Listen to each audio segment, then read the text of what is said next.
Hey, I'm Sarah. This is Behind the Design, and I'm sharing my top 3 favorite design features in each room from Sarah Off the Grid Season 2.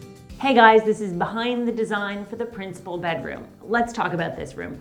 What did you think? Do you like this room? I always like a bedroom that feels like a treehouse. I like a bedroom that feels like it's nestled in the canopy of the leaves, that is kind of inspiring and light-filled all the time. So this room is blessed because it has both a south-facing window and an east-facing window. So you get gorgeous morning light, then you get all afternoon light, and now this room is light-filled. Other favorite elements of this room, I have to say, going ahead and getting that peak in the ceiling is key.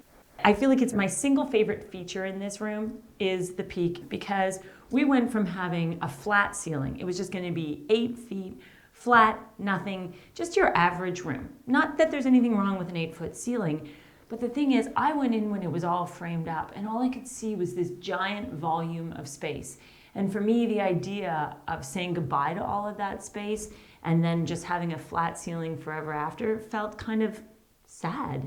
So, what do you think about this idea? What do you think about how we've now clad the trusses to celebrate the structure of the trusses and to get some additional volume and some character and some interest? Do you like this? Personally, I'm really into this. And the thing is, what we had was the trusses are just made out of rough 2x4s, just your basic spruce 2x4s. So what we did was we took leftover boards that we pulled out of the barn, and then we applied one rough board on either side of the 2x4, and then we put a little slice in the bottom, so it created a bit of a reveal detail. And then let's talk about the rustic texture. And I don't know if you've actually noticed this rustic texture, but I'm really into it. What we did was first we painted them charcoal gray, then we painted them white on top. We sanded the top coat back a bit. So what it does is it just gives a bit of a low light, not a highlight, but a low light. It gave it some dimension, some texture, and some character. So this is a really cool treatment you might want to try if you're working with rough boards. Last thing, the chairs at the foot of the bed were a great vintage find. When we started, they reeked of nicotine, like Stinky Von Stink-a-Lot, and they were covered in a blush pink vintage fabric. So let's talk about what I'm looking for when buying vintage upholstery.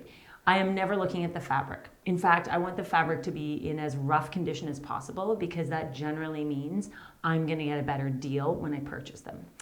I am always looking at the shape. I want something that has a fabulous curvaceous silhouette. I want it to have gracefully proportioned legs. I like a nice taper or a sweep.